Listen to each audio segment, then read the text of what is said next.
What if you could make one decision to unleash everything great in your life? Would you do it? Would you say yes? Aren't you tired of your relationships, your health, and so much more suffering because you lack the truth you need to change? The life you desire is within your reach. You can achieve all the success, happiness, and prosperity you deserve by simply learning the secrets that lead to real personal transformation. Change is hard, but not impossible. You just have to make one radical decision to get real. And there's no better authority on the real steps to change than David G. Evans. Some men trust in chariots. Some men trust in horses.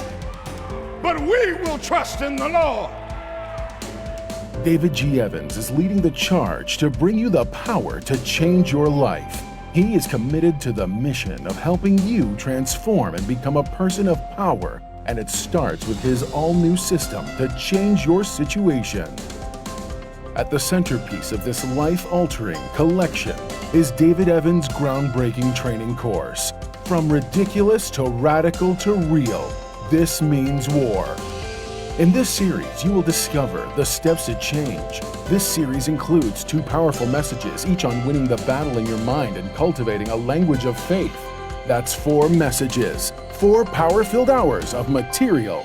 If you want a better marriage, this series has the answers. If you want to achieve financial independence God's way, the secrets in this series will empower you to make it happen.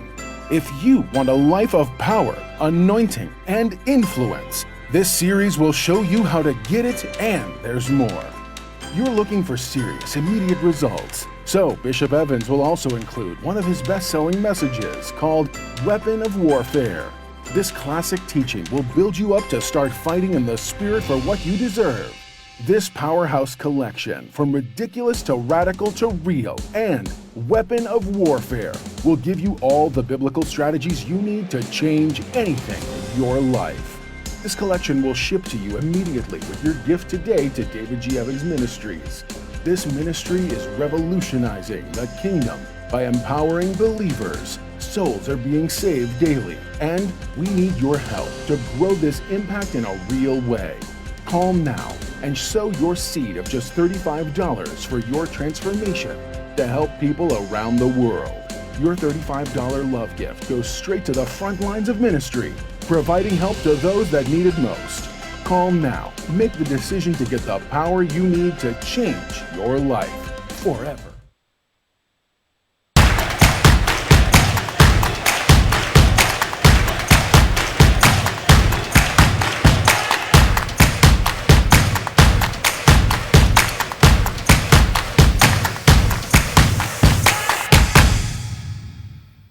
Everybody, welcome to OnPointe, the #1 Saturday morning Christian-based call-in talk show in America Live. Every Saturday morning from 9 a.m. to 10 a.m. on any smart device at David G. Evans 1. We're so glad you're joining us today. Won't you please share and like and subscribe to the OnPointe broadcast? Won't you please tag a few people, 4 or 5 folk, and invite them to join us this morning as we talk about those things that are relevant to you as it relates to faith, as it relates to religion, as it relates to events, culture, current events, significant events that impact your life, impact your thinking. We're so glad that you could join us. Once again, like us, subscribe, share, so that others can join this powerful conversation we're going to have this morning as we talk about those things that are relevant to your life, but always from a kingdom perspective, always from a faith-based perspective. Just delighted to have once again our world-famous co-host, Reverend Nicholas A. Smith, with us today. Hey, man, how you doing? I'm doing well. Good morning. It's the March Madness weekend, huh? Yes. Yeah, I'm strong, man. Yeah, I watched a little bit of the ladies' game last night between Stanford and Connecticut. Mm-hmm. It was a good game. Yeah. I actually enjoy. It's gonna sound weird. I actually enjoy the college female game better than I enjoy the college pro female game. Yeah. Yeah. Oh, yeah. I mean, it's the same way with. I love NFL. Mm-hmm. I do. Yeah. I love college football too. Yeah, college football is great, man. I don't. It's just different. It's more intense. Yeah. Seems a little more pure. Yeah. Yeah. And I get when you're you're professional. You worried about your money Yeah, and playing. all that. I get it. They're trying to get it's your there. job. Yeah, you got to try not to get hurt and. But you go to college and you do this thing and you're auditioning for a job. Yeah. So- Versus making a business decision. Yeah, that's the interview. That's the interview. Right. A couple players made a business decision. You know. That's the interview. I see the guy from St. Peter's is going to Seton Hall. Yes. Yep. That was quick too. Well, look, It's quick. I told people that I thought he started getting offers as soon as he beat Kentucky. Mm-hmm. As soon as he beat Kentucky. Yeah. Because you figure, what's he going to do with a school with more resources? But I thought he would go. Seton Hall's not necessarily a basketball power. Yeah, back in the day, they were for a Yeah, few, they were few good. years. They were good. A few years. They were good. And if they're looking to revive and have got money for it, then you know he just might be the guy, and he might attract some players from New York and New Jersey who go to other states because they saw what he did with a small program like St. Peter's. Yeah. He's. I hope they do. 'Cause, I mean, when I in the '90s, Seton Hall had like a good 5-6 year run. Yeah. They had some strong teams. Oh yeah. And then they Because kind they of were part of Big East, right? Yeah. Yeah. Then they kind of went away for a while. They've always been strong in track and field, which you know I keep up with. Yes. But basketball, they were humming there for a while. Them and Rutgers. Yeah. And then all of a sudden, football took over at Rutgers, and Seton Hall and Rutgers kind of faded away. Yeah. And I forgot he did play for Seton Hall. Yes, he during did. their tournament He years did. when they were good. Yes, he played for them. He did. And so I guess he probably do a little hometown. Yeah, but they probably offered him a nice buck. Oh yeah. And if he turns that team around. They're not talking about the deal, but it had to be significant. Oh yeah. Because I mean, literally, was the day after they lost. Yes, sir. Yes, sir. Which means they were talking to him before that. Yeah. I mean, you can't blame them. You know. Wow. And that's why I'm not upset when players choose to go to a different college. Mm-hmm. These coaches will leave them for more money in a minute. You know what I meant to ask you the other day? I keep saying that this player and that player entered the transfer portal. Yeah. What is that? That's them basically just going from one school to another. Okay. So for instance, when but and NCAA has a system for that? They have a system for that, yeah. Okay. I think they changed it some. Before it used to be if you switch from one school to another, you had to sit out a while. Sit out for a year. Not no more. I don't think they're doing that now. So if you don't like the coach or the coach leaves, or you think you should be starting and you're sitting on the bench, you can transfer. Yes. And I think, but you can't do it in the middle of the year. I don't know if you might. I've seen some people drop out in the middle of the year. Okay. But it's primarily. But I get it because if you're the coach and you're recruiting me from X amount of months to another set of months, right? I finally come to your school. A month into practice, you leave. Their thought is, well, I joined the school because you recruited me. Yeah. And but a lot of it, I think, is too much. They think they're getting too much bench time. But if some of them, yeah. But if you get to the school and you were all world in your city, that's different from being all world in the country. Yeah. I mean, and it does work out sometimes. Yeah. Because Justin Fields from he's a Bear now. He was at Georgia. Okay. They had another guy starting over him. Okay. He went to Ohio State. Okay. Took off. Okay. So it does work out occasionally when you have a. Yeah. But the thing was, Justin Fields, when he got to play at Georgia, he shined, and people were like, "Yo, this kid got something." Okay. And they chose the one guy over him, and well, it all works out. A lot of these decisions are not necessarily ability. Yeah. I learned from the guys I know in the pros that there can actually be a guy starting that you have more talent than, but he's got stronger relationships than you. That's in high school too. Is it? We play high school football. I ain't gonna say position. There was a guy starting. Okay. He was starting over people that were better than him. Was his dad the coach? No, he was just close with the coach. Okay. Yeah, and the teammates, everybody on the team knew it. We talked about it. Okay. Like, this guy should be starting over this guy. Okay. But because he had a better relationship. Yeah. And you have to personality and ability to get along with management on any job is a significant plus. Sure. But to me, not at the expense of production. I look at how we work here. Okay. Whether we ain't got to be friends. Can you do the job? Can you do the job? What's going to help the organization more than can you do the job? Right. But most people don't run their places. Yeah, like they don't. No, they don't. They don't have the capacity to. Most people, the politics is relationship, where with us the politics is work. Right. Yeah. And relationship, if it comes out of that, cool. Great, If it doesn't, great. We're fine. As long as you okay. produce. It's like the mob. Yeah. As long as you're producing, we're good. Yeah. And once you start producing, right? It's like the mob. It's not personal. No. It is not personal at all. No. It's just, So the elephant in the room this week, 866-743-8267. Come on, let's talk about it, y'all. 866-743-8267. 866-743-8267. Toll free. Give us a call. We've got to talk about the Oscars. And we're Saturday show. It happened late last week, so we got to talk about it. So, I've seen the tape. Mm-hmm. I've seen it enough times to watch the reactions of Jada Pinkett. You saw the one where she was laughing? Yeah, After she smacked her? I saw all of that. Yeah. Here's my philosophy, and somebody help me with this. When a plane crashes, it is not one thing that caused it to crash. True. Those planes are built with a redundant system. Mm-hmm. That if one thing breaks, the another thing kicks in. Yep.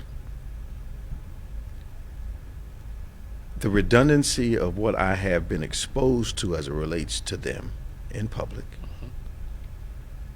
from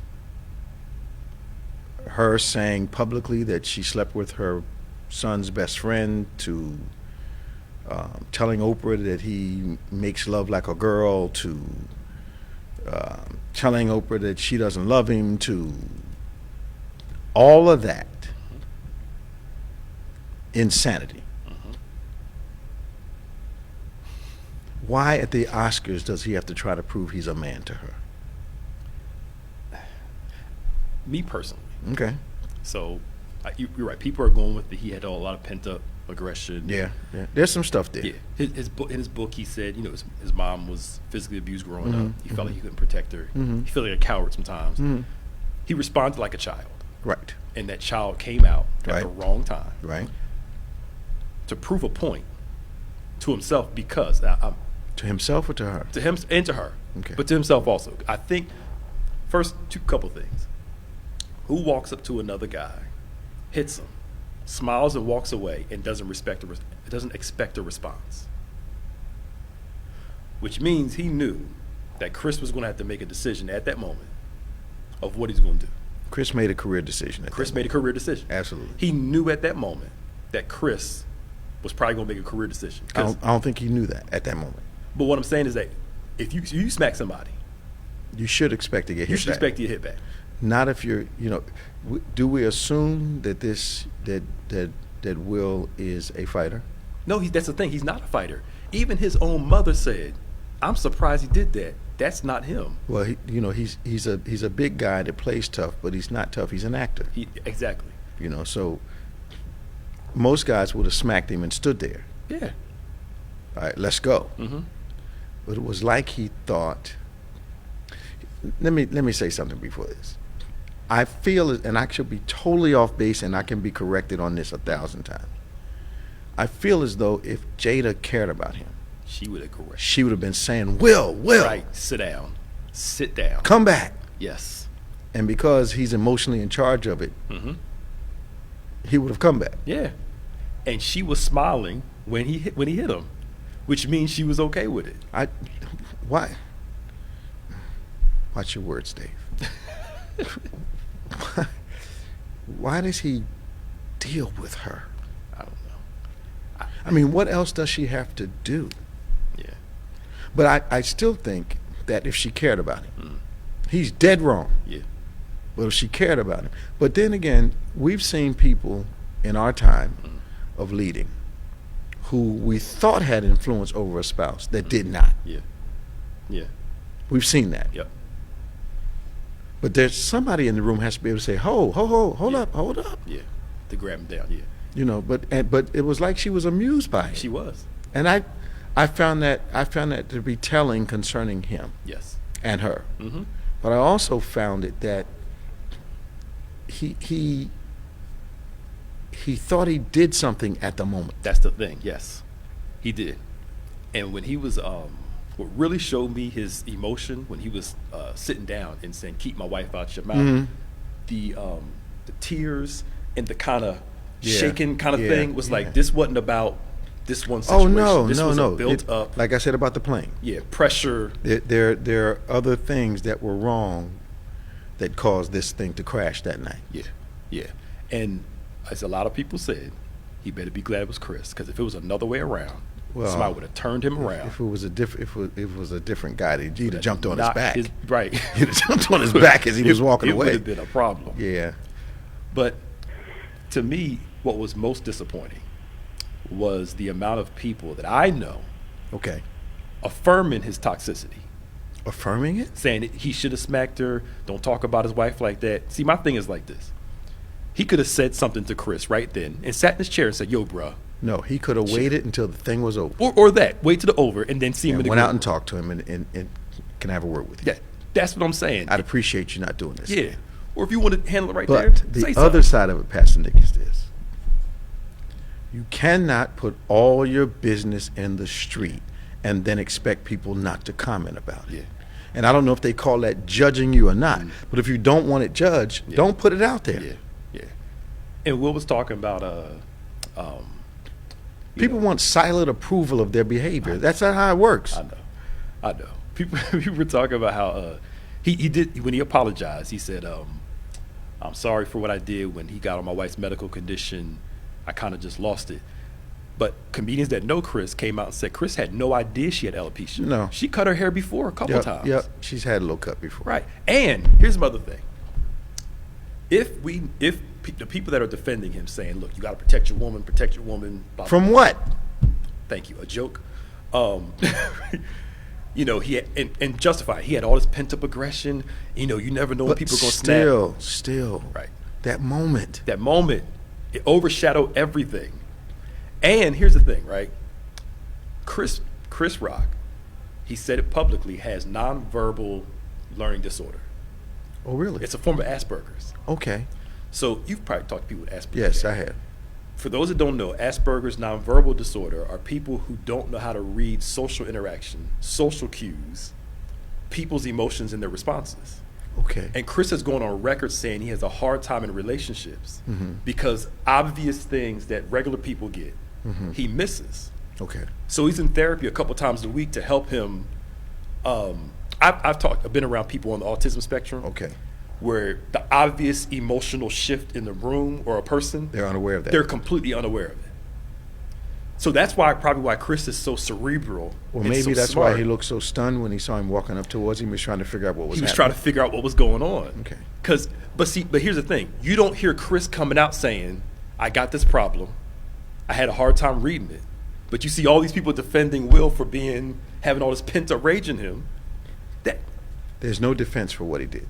Nothing. There is no defense for what he did. Now, how motivated he was to do it, I'm not going to try to take that from him. Yeah. But there is no defense for what he did in that moment. Yeah. She was not threatened physically. Yep. He was not threatened physically. They were in the middle of an award ceremony, which he won. Let's not talk about the fact, first black produced, one of the sons of our church directed the music. The first thing, and a fight breaks out like you at a party. Right. And right before Questlove wins for Summer of Soul, this black movie that's been hidden since the 60s, I believe. Yeah, I heard about it. Right? It's a good movie. I watched it. You watched it? The music was cool. They put some of my folk on it.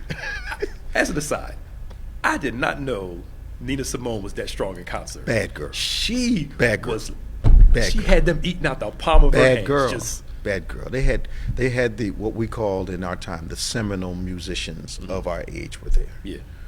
So you had Sly and the Family Stone, which shifted everything. Yeah. You had Nina Simone, which brought a whole new feel to music at the time. You go down. You had Mavis Staples. You had what was that? Mahalia? Was it Mahalia? Mahalia was in that thing. Mahalia Jackson. You had all these seminal people on there. Yeah. And and to see all of them on the stage, one after the other, for me, Yeah. was like, yo, this is like a platform for the shift in music that most people are not even aware of. I had no clue the concert everyone was on. Most people did. But anyway, that's the Because it was down the road from Woodstock. There you go. That was the award that Chris was introducing. Okay. And Questlove wins that award, the first Okay. black person, I think, to win a documentary. Okay. And all of that night is overshadowed. Will's whole career was known as him being Mr. 4th of July. But guess what most people are going to remember now? This here. In the Michael Jackson syndrome. Yep. The latter half of his career was full of craziness, Yep. turmoil. And that's what people remember. And that's what people are going to remember. Yeah. It was an identifying moment. Yes. And the people that are justifying this mess, I know some of them. Somebody smack them, they'll punch them right back. Well, people, you know what? It's like I've been saying for the last couple of weeks. Opinions are not attached to consequences. Yeah. So people give opinions all day long because they have no consequences attached to them. Yeah. So there's no responsibility when you give an opinion. Yeah. Yeah. You know, you have no flesh in the game when you give an opinion. So Right. they're just saying, you know, Right. I would have done this. Right. You weren't in the position to do it. Right. Now, can I say something real Go quick? ahead, man. To the people in the comments saying, look, just because you understand why somebody did something Doesn't make it right. doesn't make it right. But you know, I know people like that. You can't just. Let me tell you why I did it. Right. That's supposed to make it right in your eyes. Right. No, it's still wrong. It's still wrong. Because I know, and you know, we've counseled people who, in relationships, the husband or the wife has taken out their aggression of all their past on this one person. Absolutely. And we're like, no, it's not their fault that you had these That's experiences. right. It may not have been your fault, but it now is your responsibility not to let it ruin the rest of your life. Exactly. Come on, y'all.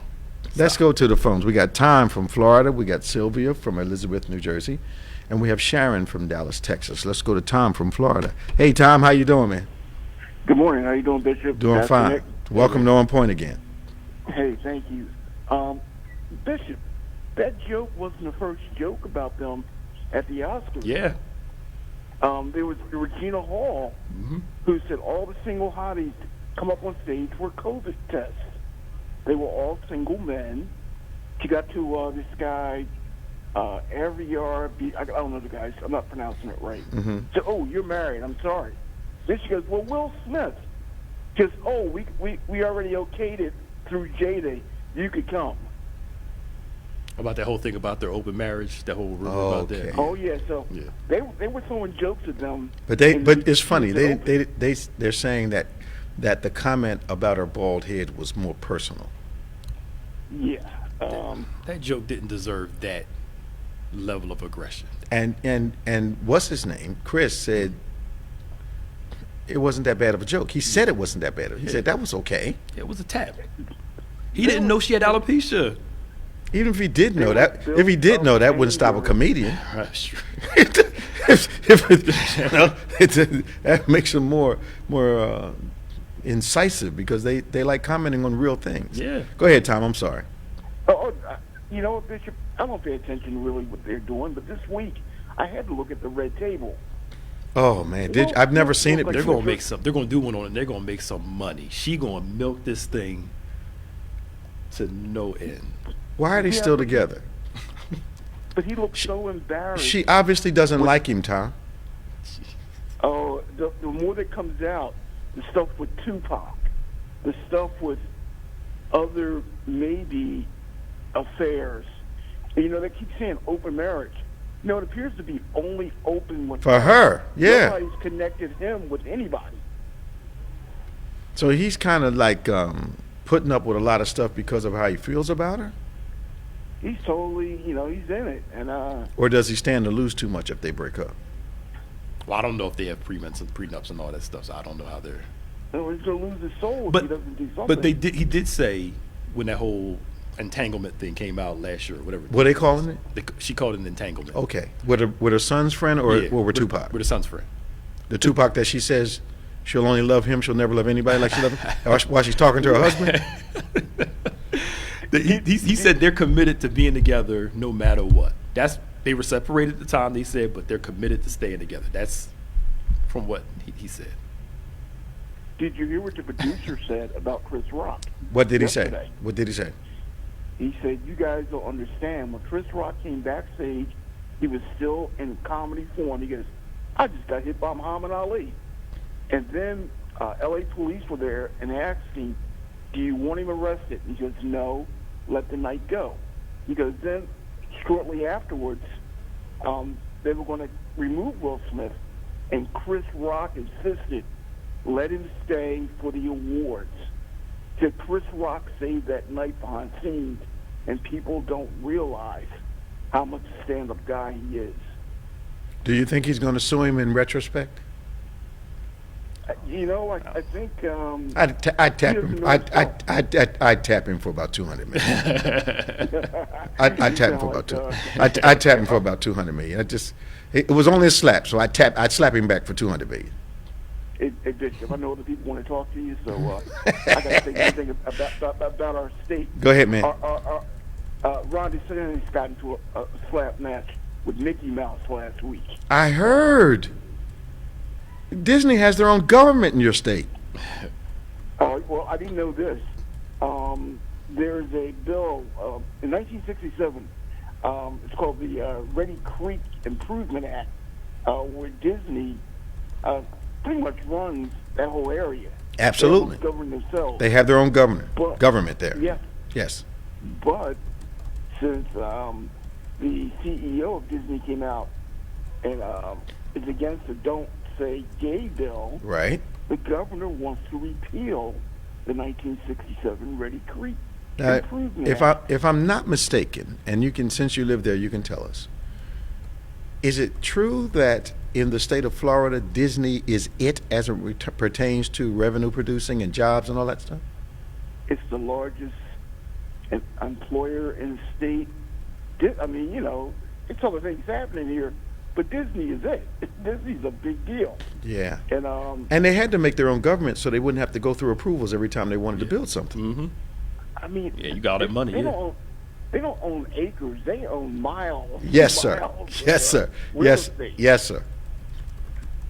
So, you know, it's crazy with all the governors, you know, and it's a high population of gay people in South Florida. Yeah. I'm kind of liking that the governor is doing what he's doing, because I think when it comes vote time, he's going to have a lot of people that he thought were in his corner that are not going to be in it. Yeah, especially going toe-to-toe with Disney. Yeah. I mean, that doesn't make common sense. Well, he doesn't have common sense, does he, Tom? Yeah, obviously, because even my point is, if Disney made the comment, leave it alone. Don't say anything. Don't go threaten him that I'm going to do this. But he has to. He's combative. Oh, yeah. All right, Tom, man. Thanks for calling us today. Hey, you guys take care. Talk to you soon. See you, Tom. 866-743-8267. That's 866-743-8267. Give us a call here on OnPointe, the #1 Saturday morning Christian-based call-in talk show in America. Live every Saturday morning from 9 a.m. to 10 a.m. We're going to Sylvia from Elizabeth. Good morning, Sylvia. Hi, good morning. How are you? Welcome to OnPointe. Thank you. Good morning, Pastor Nick. Hi. Okay, yeah, I'll be quick.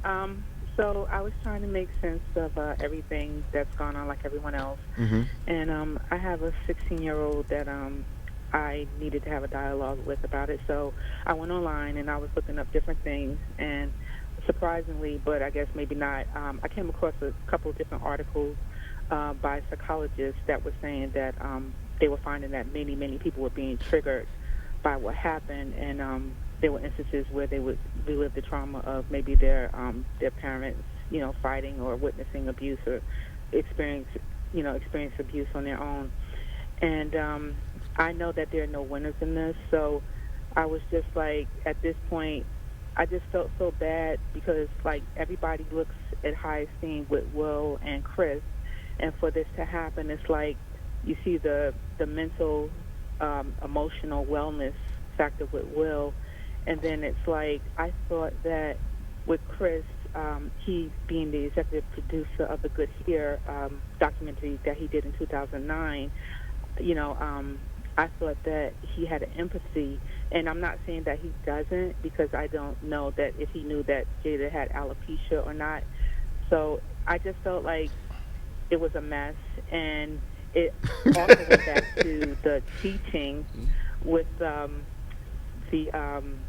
sober thinking, because I felt like Chris, although he didn't deserve to have hands put on him like that, if he would have thought differently in terms of like the whole monitor thing, you know, like with Hollywood award shows, the show is scripted, so they see what they're going to say. So when it came down to Jada and him knowing that he was going to say that, my thought is that he could have made the decision to say, well, maybe I shouldn't say that. But, you know, notwithstanding, like, to me, that was the catalyst that started everything else. So I just felt like, you know, I just needed to make sense of it, because I have a 16-year-old that I need to have a dialogue with, and his question is always like, well, why do things like this happen? And I just tried to give him some input. I think one of the things that, and I don't know if Pastor Nick can weigh in on this also. I watched my father fight my mother,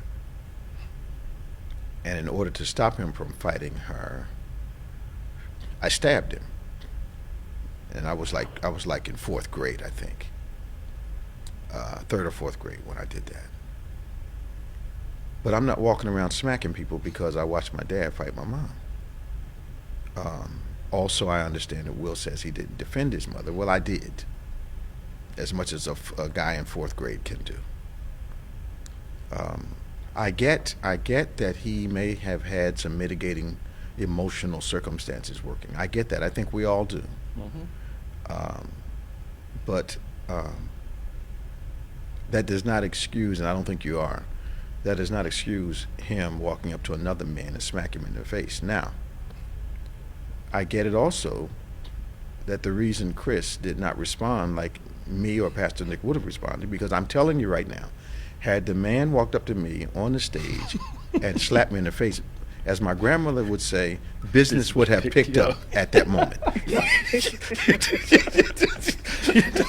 I'm just saying, he would have not have been able to turn around and walk away from me after doing that. So business would have picked up. So she used to kill me with that statement. I know, right?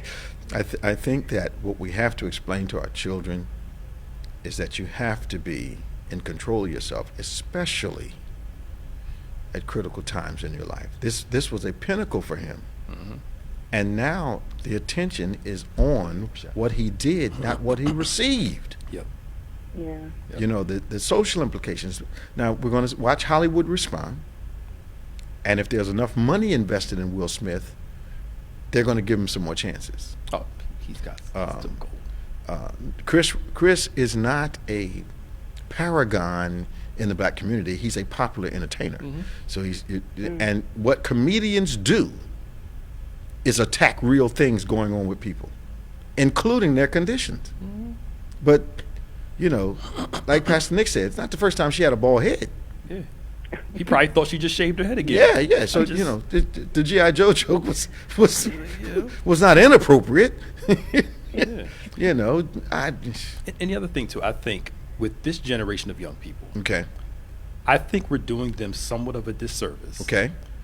By trying to create a world for them that's never going to offend them. It's stupid.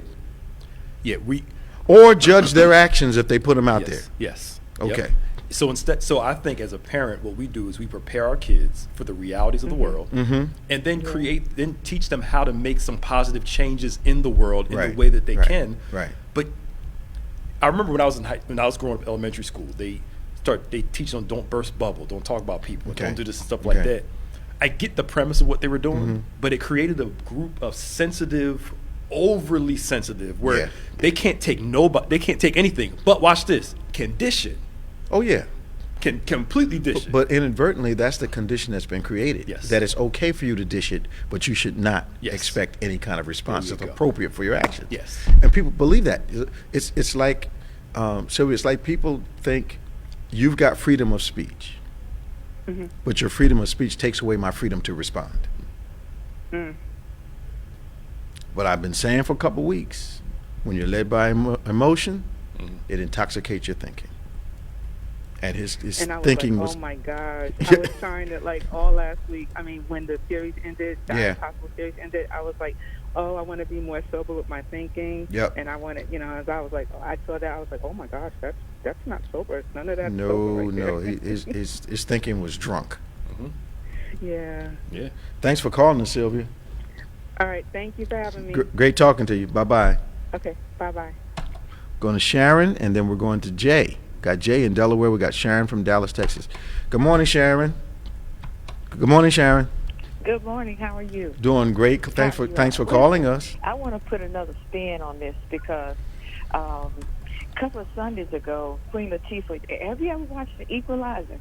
I tried a couple times. I couldn't do it. Okay, well, a couple of Sundays ago, they had Jada on. Did they? And she was the mouse. And what had happened was that, I'm just going to set up a little bit. These rich white people had gone into Tulsa, Oklahoma, and had stolen some valuable art. And Queen Latifah was trying to get the art back because the lady had come to her and told her what they had done. Okay. And she said the only person that she knew that could do this was Jada. But she didn't call her, she called her mouse. Okay. So Jada hair was shaved just like she is now. Right. Bad to the bone. So Okay. she went in and, she was tough. Okay. So when Chris did the joke with what's her name, Demi Moore, I thought, to me, I was saying, like, yeah, we do need a black G.I.J. Okay. That's what I thought. Okay. Where he was coming away with that. And so I looked over at Will, and they were smiling. And then I looked at Jada, and she was all upset and stuff. I think that ticked him off. But he didn't have any business doing what he did. No. But I was just saying, the way in which Chris delivered, if he had said, we need a black G.I. Joe, maybe it wouldn't have been so bad. I don't know. I'm not sure he could have gotten clear of that. I think any reference that they would. Here's what I know about people. If the craziest thing I've seen lately in the last 10 years is how people will perpetuate an identity and then become offended when you accurately describe it. So you put it out there, you've got yourself open to comment, you're a public figure, and then you become sensitive to people commenting on things that you're engaged in. It doesn't make any sense. True. That's true, too. That whole situation, she weird. doesn't appear to care about him. And to me, if she cared about him, when she saw him getting up, she should have said, since she's in charge of things, Will. Right. And he probably would have sat his behind down. Right, because he was when Chris did the joke, he was smiling and laughing about it, and then he looked over at her, and then she turned up her nose and did like she was offended by it. I think she started calculating how she's going to figure this thing out, because how she could deal with him. yeah, she gonna make money. Yeah, they already got a table talk planned already, so you know. She gonna make money. Them She's gonna embarrass him any further. She's gonna embarrass him further. And she does that with the regular. I mean, she says things about him as her husband that you wouldn't say if you cared. Yeah. If you cared. If you cared. And she could have. Yeah. And things that she says and stuff. How's things in Dallas going? Huh? How's things in Dallas going? Oh, they're going pretty rough. We got a governor that's awful. Oh man, I read about it and I say, is it possible he can be as different as people are describing him to be? That's the way of putting it. And one more thing, what we're going to talk about our Supreme Court justice. Oh my, yeah, that's right. We talked about it yesterday. Yeah, we talked about it last week. We're going to talk about it some more because I want to know why they're not attacking. They're not attacking her qualifications. Yeah, they can't. They're attacking one or two decisions she's made out of thousands that she made. Right. So, well, I'm letting you all go and some other people talk because all right, I now. talked to the young lady. She said you all got people back up on this line. All right, talk to you. Bye. Bye-bye. Thanks for calling. Let's go to Jay from Delaware. Hey, Jay, how you doing, man? Bishop, Pastor May. Hey, man. Oh, man. Oh, man. I knew. I pulled over. I'm on the highway. On my way south. Okay. I said, I got to listen to this. I'm somewhere between on my way to North Carolina, somewhere in Virginia, sitting on the highway. Okay. This insanity this week. So people who are trying to mitigate what happened when he was, we're not talking about a 22-year-old young man. No. And it would be inexcusable at that age. It would be inexcusable, but this is a 50-year-old man who is well in control of his actions and his thoughts. And the whole thing is, I give a lot of credit to Chris Rock. Yeah. Okay. Because, like you said just a few moments ago, some business would have been started. That's right. It would have picked up. Yeah. Because no one's coming just smacking me in my face and not going to get a response to Oh it. man, come on. Which is why, maybe I would have stood there and then I would have smacked him back for about 200, 300 million. I'd be tap dancing to the bank right now. telling jokes along the way. And it just, but Chris Rock, he saw the, listen, he's not a man from Peoria, Illinois, or he's from Brooklyn, from Yeah, Bed-Stuy. but not everybody from Brooklyn and Bed-Stuy is tough. Maybe not tough, but listen. Because he doesn't look like a fighter. He doesn't look like a fighter at all. Nah, he was not a known but he's fighter. been in some scraps, I'm sure. I think he's gotten his butt kicked a couple times, but I'm not sure how many scraps he's been in. Now his brother on the other hand, Tony, he looked like he'd been around corner. Yeah. Tony looked like he'd been around. Yeah, but the whole Chris doesn't look like a fighter at all. Consume the news cycle for an entire week. Yeah, man. And I think it's just. But you see how hot it is this morning. We're a week out and people are still calling. You can't get a line. Listen, it's insane. The caller mentioned something about Disney. Yeah. There's a statement. There was a play, I believe, years ago. My arms are too short to box with God. Absolutely. Disney, he mentioned not acres, but miles. And not just in Orlando. Disney has property all across the state. Doc, it's not just across the state, man. I flew into Japan, and while we were on the bus going into Tokyo, there's a Disney World in Narita, Japan. Yes, there is. Yes, there is. I'm not talking about what I heard. I've seen it with my own eyes. The whole bus went silent when we looked, and the Magic Kingdom was coming up on the left-hand side. Everybody turned and said, "Wait a minute, that's Disney World." Right. Yep. Disney is everywhere. They're everywhere. Yes, sir. And I remember even when I lived in Florida, just the rumors that would swirl about Disney. They don't even count money anymore. They just wait. Oh, no amazing. Count, they just got it down to a weight. They go and put those dollars on the scale. Wow. And that's the kind of organization they are. So anyone who wants to fight with Disney, I mean, the number one employer in the state, correct? In the state. They employ more people than the state does. Wow. I believe that's huge. And they have their own government. They have their own they have everything. Advisory board. They have their own police department. They have their own government, man. And not only do they have their own police, these are state deputized police officers. Yes. Mm-hmm. So it's not just some, they're not a fly-by-night company. Kind of thing. These are real police. And another thing, Pastor Nick, you mentioned there's a guy named Simon Sinek. Mm-hmm. He discusses the millennial problem. And I just happened to catch it on YouTube, and it was just so eye-opening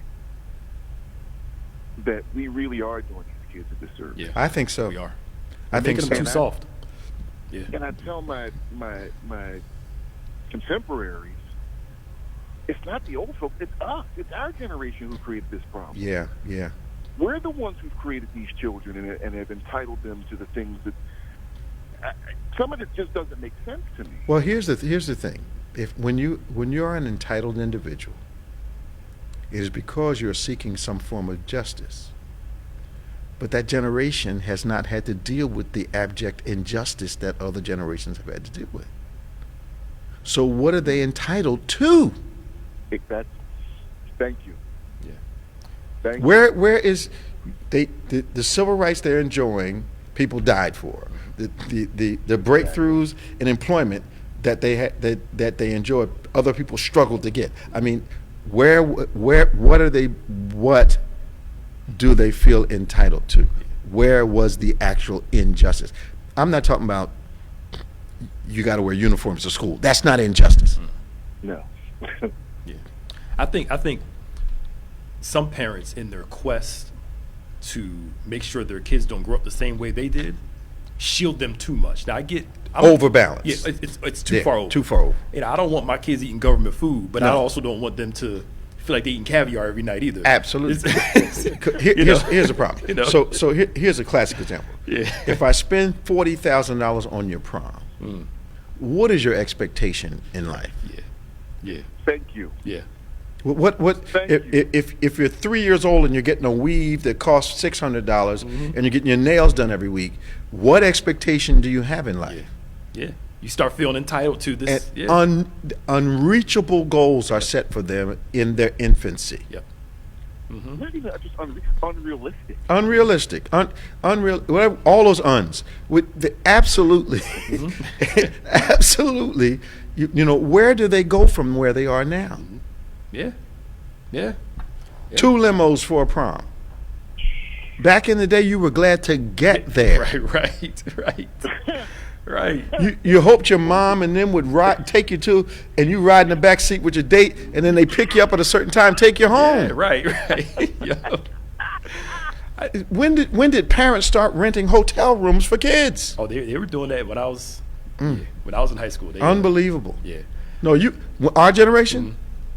You need to be home at 12 o'clock. No, they would go to the shore for the weekend. Doc, because that's a license to kill. Yeah. That's a license to kill. The stuff they did. No, that's a license to kill. No, that's how, and then act like, oh, they just down there laying on the beach. No, they laying, but not on the beach. Right. But you're right. It's if you're raised with all those things, you start feeling like you deserve all those things, and all you do just show up. Yeah. And I think there's a generation of them. We joke about it seems like they all woke up at the same time feeling the same way. Yeah. But the fact of the matter is when you raise a child without accountability and responsibility, they start to think that everything is owed to them. Yeah. My kids, we got money, can we go get this? No, me and your mother have money. You have nothing. Exactly. Do you have money for this? That's right. You don't have a room. That's the room I let you use. Right. That's the room I let you use. You don't have a room. There are studies that are showing how we are psychologically damaging these children. Absolutely. And it's not just a social thing. If you think you're owed everything, you have a skewed view of life. Yeah. I mean, they're even changing corporate rules. Yeah. And we're not going to give you a schedule. We don't want you to think you have to do something. We're not going to give you an evaluation. We just want you to, just tell us what you think. Yeah. Get the heck out of here. Yeah. And then then when they get into a season of struggle, they don't know what to do. No idea. Yes, they do. Completely just. Yes, they do. Can I bring my mom to the meeting? Some of them do that. Can I bring my mother?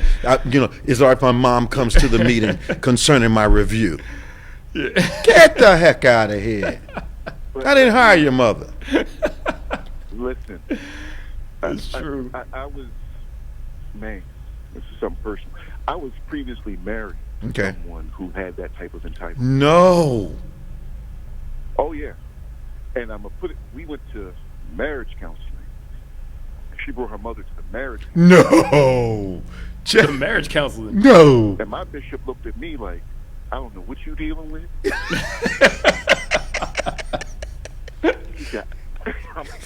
I don't know what you dealing with, but you better run now. I can't fix this. Wow. Because that sense of entitlement. Amazing. Yeah. Was, and I would just sit back and just be amazed. Yeah. Like, well, this is really happening. Yeah. Which is probably why you're seeing such a rise in mental illness among this generation, the younger ones. Everything triggers them. Everything throws them into a complete panic. Because life is an assault. Yeah. Everything is safe spaces. The accountability and responsibility of life is an assault on the senses. Yes. Don't call me a freshman. I want to be called a first-year person because freshman is demoralizing. It's foolishness like that. Like, So now they're not going to put male or female on a passport because they don't want to offend who? the transgender community, I believe. Yeah. You're born one way or the other, whether you're going to talk about it or not. I need explain something to me. Yeah. I'm getting a lot of posts and I don't understand them. Okay.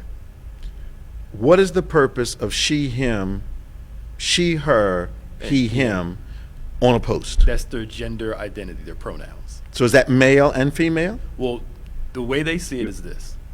Because he, him speaks male to me. Because I'm identifying as a male. I'm identifying. And I have to put that up there? Yes. Because So why not just put male? Well, because they got all these words, cisgender and all that stuff like that. So in the way they teach it now is your gender identity and your sexuality are different. Are exclusive. Yeah, they're not the same. They're not the same. They're separate. So Okay. Somebody can be same sex attracted, Okay. right?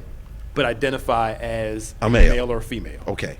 Because they don't see the two the same. But trust me. Yeah. But then let's add If you're a gay man and I can see you're a man, I don't need you to tell me you're a he, him. But some of them may they don't like the social constructs of. But they've constructed another social construct. That's the thing. We know that, but because now they're going by non-binary. yeah, I don't identify. So as so now you've got all these social constructs, and they're the original purpose of these new constructs is because you didn't like an old one. Yeah, you but had to now create you're one. making another one. Yes, that's the thing. You create. That's insane. I know. Well, I mean, that's exactly what it is. It's insanity. Yeah. Yeah, them, they. Come on, man. You know. Thank you, Jay. It's mental. It's mental illness. That's the only way I can see it. It's ridiculous. And maybe I'm wrong. And why do the rest of us have to respond to that? Thank you. I can respect you and not agree with you. Absolutely. Honor you, love you with God, and completely disagree with your decision making, and that's cool. But in this culture, you're not allowed to disagree. Yeah. No, you're not. Exactly. You're not allowed to disagree. Yeah. You're supposed to give people the impression that you agree with them, which means they want you to lie to them. Yeah. Thank you, Jay, man. We got to let you go. Yes, sir. You be safe on that road now. Take care, man. Thank you. Talk to you. Bye-bye. Going to Danny from Florida, then we're going to Robin from Delaware. Danny, how you doing? Good morning, Bishop. Pastor Hey, Danny. Staff. How y'all doing today? You out cutting the grass this morning? I'm going to do that in maybe a little bit this afternoon, providing that I don't get any rain. Or are you sitting by the pool? You sound like you're outdoors this morning. Yeah, I'm out and about and what have you, but it's a little bit warm today. We should hit about 85. Oh, that's not bad at all. Yeah. No. That's no. cool. What's on your mind this morning, Dan? Bishop, I need some help from you here. The events that happened this week, as you know, Here he comes. I always try to talk with the young men, and we were just talking about family and what have you. And then this particular incident came about. And some of them were dealing with the situation of how to properly behave, with the family, for the family, and building on those things. And we're trying to go ahead and iron things out and questions come about. Then this particular situation came, and I was just mentioning some people that was in show business that did the opposite of the things that we see that are on the videos and what have you, and trying to get rid of the violent situation.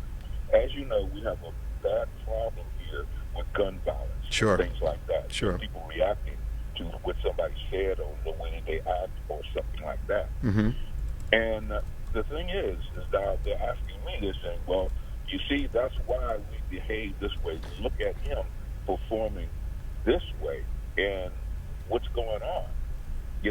How do you respond to something like that? I gave a perspective that he made it bad decisions, because I gave them an example where a few weeks ago we lost Sidney Poitier, and I was telling them the history of Sidney and as well as other artists that was there that made a reputation of doing the right thing and bringing us up to go into these avenues and these doors. But now the door is open, and look what happens. Yeah. I think that we watched an immature reaction. And I often think that, and I've discovered in the years of talking to people, that if something minor offends you, you actually don't think much of yourself. If you're offended by something, a joke, or like when I was a teenager, and now I understand it still goes on, if someone bumped into you at a party, I mean simply bumped into you, it was grounds for violence. Which means, and people never self-reflect, which means if you bumping into me accidentally causes me to want to fight you, and that is an affront to me, then something's wrong with my self-perception. It was just a bump. I don't understand it. You're gonna shoot each other because we bumped into you in a crowded room. Right. Yeah. And Lord, don't step on my shoes back in the day. Yep. But that meant that all I had was the shoes. You stepped on my esteem with the shoes. You stepped on me when you hit my shoes. You bumped into all that I am when you bumped. You disrespected me by accidentally bumping into me. It makes no sense at all. None. That's too much ego, insecurity. There you go. And I think it's something we talked about before. I think it was your cousin or somebody. It's that thing. Let me get you before you get me. I gotta prove something. Absolutely. You know, to you. And it's really a public display. It's not really a private display. Okay. You know, I'm not going to take any disrespect from anybody. When is somebody bumping into your disrespect? Right. Yeah. And then the platform, so many highs could have been reached that night. Oh, and man. I think Pastor Nick said that the remembrance that we're going to have is that incident. Takes away from the glory. It's that incident. We have production, we have music, all of this behind the scenes where people could have gotten a lot of credit for, well planned, well thought out, and then something like this happened. Well, like I said earlier, it was humorous, but it was true. It's the first African American majority-led event. Producer, music director, who's one of our own, Derek Hodge. You had on down the line. There's a bunch of them. And what happens? So we're at a house party or a picnic, and a fight breaks out. And Chris went back to after the show was over. He apologized to Wanda Sykes because she's one of the first black women to host a show. Okay. And part of the LGBTQ community. It was like, I'm sorry. This was your night, and so. He was concerned about the whole show and everybody else. And just, but from Will's speech, I didn't get that same remorse and repentance. To me, he was embarrassed. He was embarrassed, and he was trying to justify what he did. That at the end of the day, love shouldn't make you do crazy things. That word salad did not. That word salad and that love make you do crazy things. That did not.